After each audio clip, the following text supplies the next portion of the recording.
I want to talk about Southern West Virginia because that's Yeah. where we're at right now. We're sitting in Beckley. Yep. You know, you're in my hometown. This is your town. You're in my hometown. A lot of stuff going on down here. Yeah, I love Beckley. You get past the Memorial Tunnel. You know, it's. Talking about Southern West Virginia and talking about some of the economic issues that we're facing, you and I have watched the Economic Development Authority be elevated to a cabinet secretary position, unelected.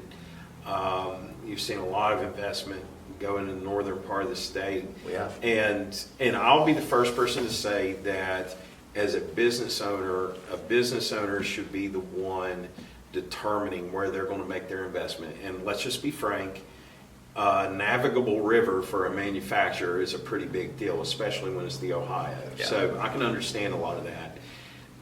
We have challenges down here. Our river, the second oldest river in the world, is not navigable unless by canoe, kayak, or raft, and it's more tourism. It makes it tough. Yeah. But we do have a very good road system. We do have a lot of ingenuity. We have an engineering school right here in Great school. Beckley. We have a lot of assets right here in Southern West Virginia. From your standpoint, I'm not talking about individual policies or anything like that. The outlook for Southern West Virginia over the next 10 to 20 years, what moves do you see us needing? What do we need to do as a government and as a society in Southern West Virginia to see the Welches of the world and the Beckleys and the Mabscotts and the Sophias and the Coal Cities, really, and I'm not saying grow population. I think we get into a place where we get worried about our population.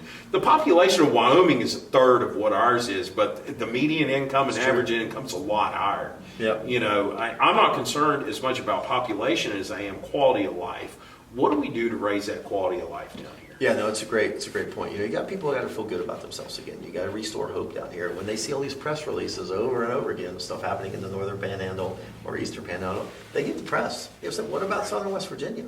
You know, it doesn't stop at Charleston. It can't stop at Charleston. It's got to come down here." And so when we're giving out these budget surpluses, we're famous for giving out all these tax dollars to seven, luring different companies here. Say, no, you're only going to receive that if you locate in Southern West Virginia. Right. Okay, we got the same roads. We got a great quality of life. It's very affordable. And I'll tell you what we need to do.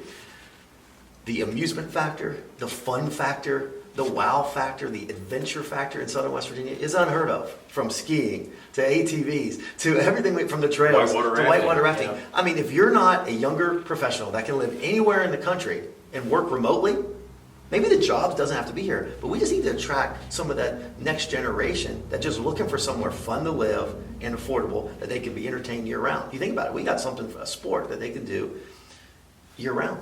Right.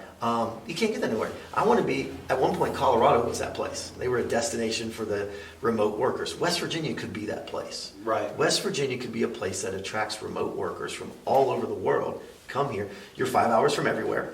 Mm-hmm. Some places 3 hours. You get to Charlotte, you get to DC, you get over to Nashville, you get certain places. You get to the big cities and get your fix in there.